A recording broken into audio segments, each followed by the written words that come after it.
나눌 말씀입니다. 하나님께서 이스라엘 백성들에게 십계명의 말씀을 주시고 모세를 통하여 구체적으로 십계명의 말씀을 적용하는 내용의 말씀을 주셨습니다. 오늘 전반부는 십계명 9번째 계명의 말씀의 적용이라고 할 수 있겠습니다. 1절이죠. 너는 거짓된 풍설을 퍼뜨리지 말며. 거짓된 풍설은 거짓 소문을 말합니다. 악인과 연합하여 위증하는 증인이 되지 말며. 거짓 증거가 선량한 사람을 죄인으로 만들고 삶을 파괴하기 때문입니다. 행동으로 사람에게 악을 행하는 것도 죄지만 말로 상대방을 해하는 것, 심지어 그 사람을 죽게 할 수도 있는 매우 위험한 행위라는 것을 우리는 너무나 잘 알고 있습니다. 현대 사회에서도 이런 거짓 증거, 인간관계 속에서나 특별히 재판과의 관계에서 이 거짓 증거, 거짓 증인이 되는 것으로 인해서 많은 사람들이 억울하게 피해를 당하거나 심지어 사람의 생명을 잃게 하는 일들이 얼마나 많이 있습니까?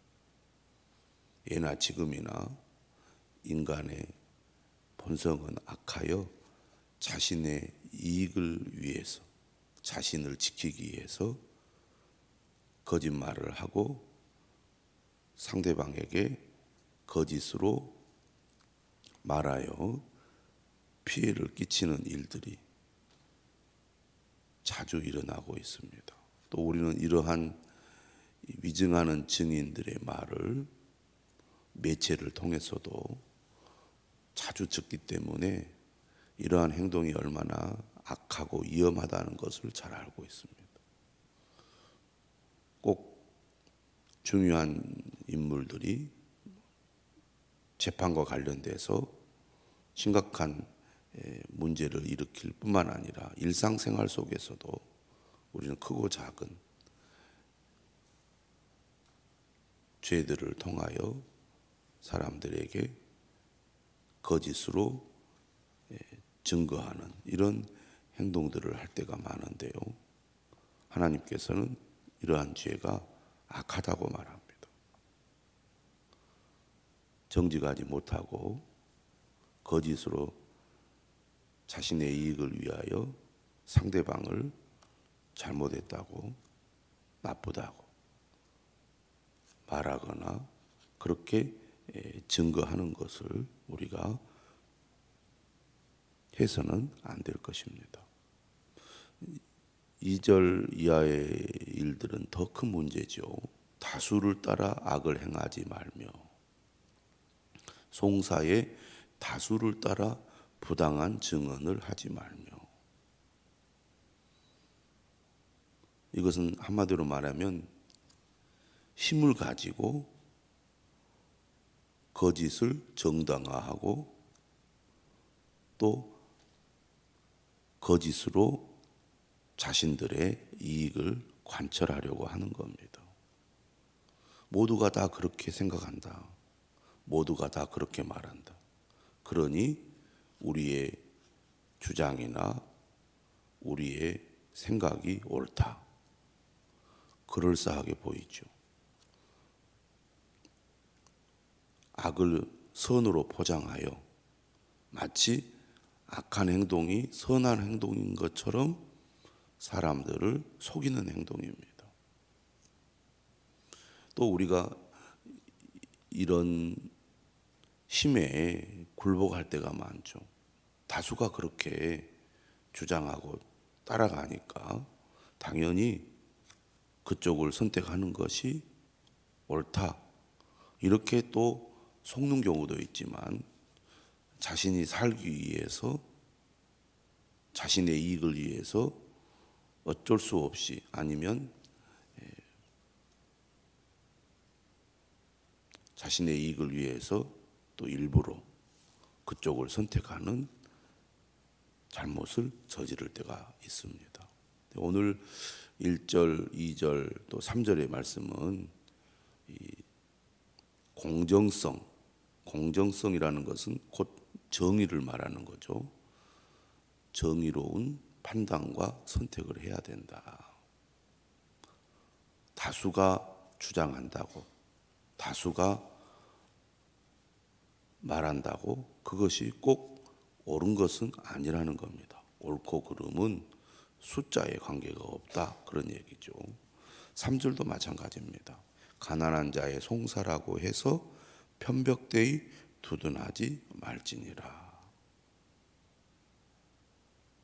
가난한 자가 억울한 일을 당하면 더 피해를 볼 수 있지만 반대로 가난한 자라고 해서 불의를 정당할 수 없다는 겁니다. 가난한 자가 어떤 행동을 했기 때문에 그 사람의 행동은 우리가 불쌍히 여기고 또 봐줄 수 있다. 그렇게 해서는 안 된다는 거죠. 가난한 자나 부자나 또 다수가 주장하는 것이나 소수가 주장하는 것이나 중요한 것은 그것이 공정하고 옳은 일이냐. 특별히 재판과 관련된 문제에 있어서는 더더욱 정의로운 판단을 해야 된다는 것이죠. 이처럼 우리가 함께 살아가는 세상에서 억울한 일을 당하거나 또 어떤 사람이 억울한 일을 당하도록 해서는 안 된다는 것이죠. 인간은 감정적이고 또 한편에는 편견도 있고 또 무엇이 내게 이익이 되느냐 손해가 되느냐 이것을 많이 따지다 보니까 정말 그것이 옳은 것인지 또 그른 것인지를 생각하기보다는 무엇이 내게 이익이 되는가 이것을 더 중요하게 여기는 잘못을 범할 때가 많습니다.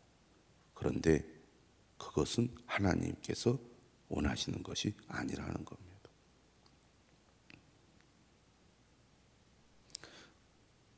사절 이하의 말씀도 우리의 일상적인 감정과는 다른 얘기를 합니다. 그런데 우리가 이 말씀을 들어보면 당연히 그래야 맞겠죠.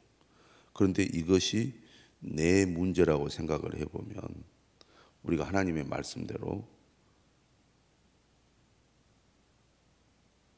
하기가 쉽지는 않은 일입니다. 왜냐하면 이거는 내가 적극적으로 상대방에게 해를 끼치는 것이 아니라 무관심하고 또 못 본 채 하고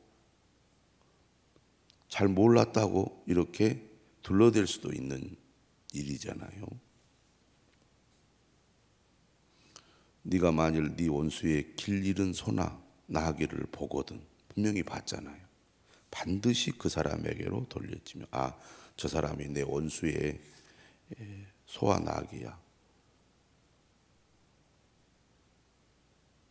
가만히 내가 아무런 행동을 하지 않으면 잘못한 것이 아니잖아요. 어떻게 보면 내가 그 사람의 소나 나귀를 훔친다거나 빼내어서 위험한 상태에 빠지게 만들거나 그것은 적극적인 의미에서 죄지만 내가 잘못한 것도 아니고 결과적으로는 주인이 잘못한 건데 내가 굳이 적극적으로 그러한 행동을 취할 필요가 없죠. 잘못 내가 행동을 취하다가 오히려 오해받을 수도 있지 않겠습니까? 여러 가지 득실을 따지고 보면 안 봤다, 못 봤다 하고 그냥 가버리면 되고 소나 나귀가 위험에 처해서 목숨을 잃게 되면 속으로는 얼마나 통쾌합니까? 저 꼴 보기 싫은 사람, 나하고 원수진 저 사람, 그 사람이 피해를 본다는 것은 나에게는 매우 고소한 일이고 기분 좋은 일일 수도 있잖아요. 그런데 그래서는 안 된다는 거죠. 5절에도 말합니다. 네가 만일 너를 미워하는 자의 나귀가 짐을 싣고 엎드러짐을 보거든. 이것은 더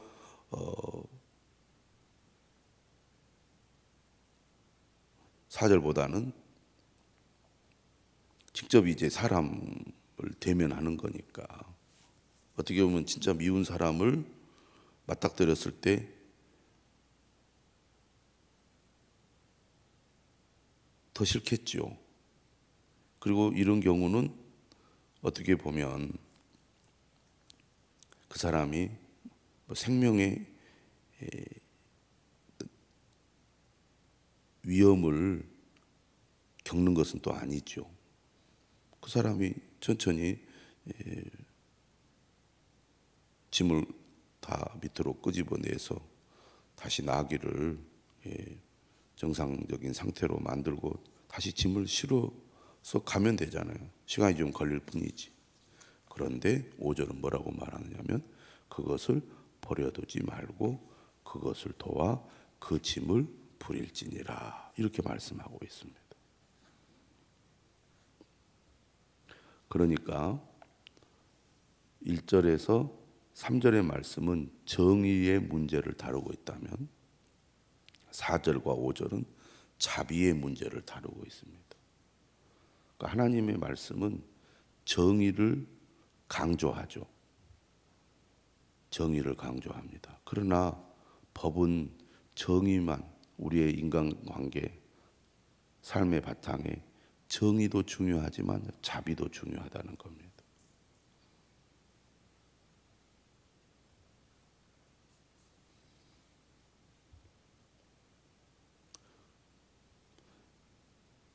개인적으로도 내가 정의로운 길을 선택해서 어떠한 사람이 억울한 일을 당하도록 만들어서는 안 된다는 분명한 생각을 우리가 가져야 되겠습니다. 심지어 내가 싫어하는 사람이라 할지라도 그가 어려움을 당한다면 그를 긍휼히 여기고 돕는 자가 되어야 한다는 겁니다. 우리 마음에 이런 하나님의 마음이 있어야 되겠습니다. 부당한 태도와 선택으로 어떤 사람이 억울한 일을 당하지 않도록 할 뿐만 아니라 내가 싫어하고 나에게 불편함을 주고 나에게 해를 끼친 사람이라도 그가 공경에 처하면 도와줄 줄 아는 자비로운 사람이 되어야 한다는 것이죠. 6절입니다. 재판관의 역할에 대해서 말하죠. 너는 가난한 자의 송사라고 정의를 굽게 하지 말며.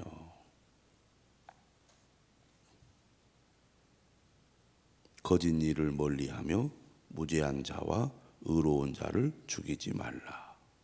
나는 악인을 의롭다 하지 아니하겠노라.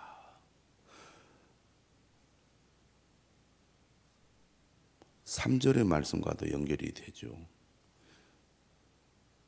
정의를 행하는데 가난한 자라고 불의한 것을 두둔해서는 안 된다는 겁니다. 가난한 자나 부한 자나 공평해야 되고 공정해야 된다는 거죠. 그리고 어쨌든 그 중심에는 정의가 중요하다는 겁니다. 또 반대로 8절은 이렇게 말합니다. 너는 뇌물을 받지 말라. 뇌물은 밝은 자의 눈을 어둡게 하고 의로운 자의 말을 굽게 하느니라. 결국 인간의 마음에 욕심이 생기고 이처럼 뇌물과 같은 이런 문제가 결국은 정의를 떠나게 만들기 때문에 결코 욕심을 따라 자신의 이익을 추구하는 그런 행동을 해서는 안 된다는 겁니다. 너무나 기본적인 것이지만 이런 일들이 지금도 일어나고 있지 않습니까? 9절입니다. 너는 이방 나그네를 압제하지 말라. 너희가 애굽 땅에서 나그네 되었은즉 나그네의 사정을 아느니라. 이 말씀은 심지어 힘이 없고 아무런 권리가 없는 사람들이 억울한 일을 당하도록 해서는 안 된다는 겁니다. 이들에게도 공평한 기회를 줘야 한다는 것이죠. 오늘 우리가 세상을 살아가면서 이처럼 공정하고 공평해야 되는데 이기적이고 편견을 가지고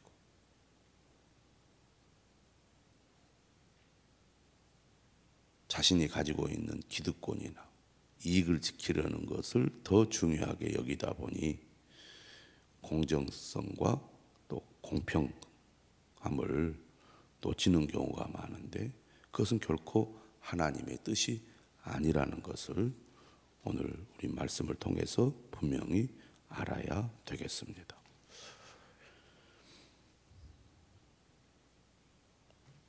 10절 이하는 세 가지 절기에 대해서 말씀을 하고 있습니다. 먼저 10절은 안식년을 얘기하는데요. 6년 동안 농사를 지었다면 7년째는 그 땅을 쉬게 하라는 것입니다. 다시 말하면 땅이 회복할 수 있는 기회를 주라는 얘기죠. 거기에 더 나아가 안식년의 의도는 특별히 가난한 사람들을 위한 어떤 뜻이 있습니다. 11절에 보니까 일곱째 해에는 갈지 말고 묵혀두어서 네 백성의 가난한 자들이 먹게 하라. 그 남은 것은 들짐승이 먹으리라. 네 포도원과 감람원도 그리할지니라. 가난한 사람들을 위한 배려, 심지어는 그들과 함께 사는 들짐승들까지도 배려하는 그러한 내용의 말씀이라고 하겠습니다. 12절, 13절은 안식일 말씀이죠. 너는 엿새 동안에 네 일을 하고 일곱째 날에는 쉬라. 네 소와 나귀가 쉴 것이며. 어떻게 보면 고대 사회에 주시는 말씀인데도 들짐승을 위한 배려의 말씀, 더 나아가서 자신들이 이제 농사를 위해서 키우는 생활을 위해서 키우는 가축들까지도 배려하는 말씀을 하고 있습니다. 그것이 결국은 인간들에게도 유익을 주는 것이기 때문이죠. 욕심이 앞서서 쉬지 않고 일을 하게 되면 결국 그것이 그 피해가 자신에게 돌아온다는 겁니다. 그러니 하나님의 뜻을 따라 엿새 동안 일을 했다면 일곱째 날에는 안식을 해야 된다는 겁니다. 그런데 여기에는 또 특히 이제 힘이 없는 사람들에 대한 배려가 담겨져 있습니다. 네 여종의 자식과 나그네가 숨을 돌리리라. 내가 네게 이른 모든 일을 삼가 지키고 다른 신들의 이름은 부르지도 말며 네 입에서 들리게도 하지 말지니라. 오늘 말씀은 이 안식년이나 안식일이 특별히 힘이 없는 사람들을 배려하고 긍휼히 여기는 하나님의 뜻을 잘 나타내고 있습니다. 그것이 하나님의 뜻이고 하나님을 진실로 믿는 삶이라는 거죠. 14절 이하에서는 3대 절기에 대해서 말합니다. 15절에 보면 무교병의 절기, 무교절에 대해서 말씀하고 있고 또 16절에는 맥주절, 그리고 수장절, 초막절이라고도 하고 장막절이라고도 하죠. 이 세 절기에 대해서 말씀하고 있습니다.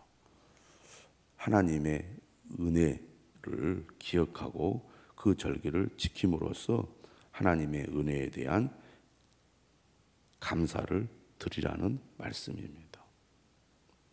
오늘 우리도 모든 것이 하나님으로부터 왔음을 믿고 하나님께 진실로 감사하는 믿음을 꼭 가져야 되겠습니다. 그러면서 18절에 이렇게 말합니다. 너는 네 제물의 피를 유교병과 함께 드리지 말며 내 절기 제물의 기름을 아침까지 남겨두지 말지니라. 18절의 말씀에 대해서 매일 성경을 보면 이렇게 해석을 했어요. 오염의 상징인 누룩을 희생의 피와 함께 드리지 말고 고기의 가장 귀한 부위인 기름은 아침까지 남기지 말고 다 드려야 합니다.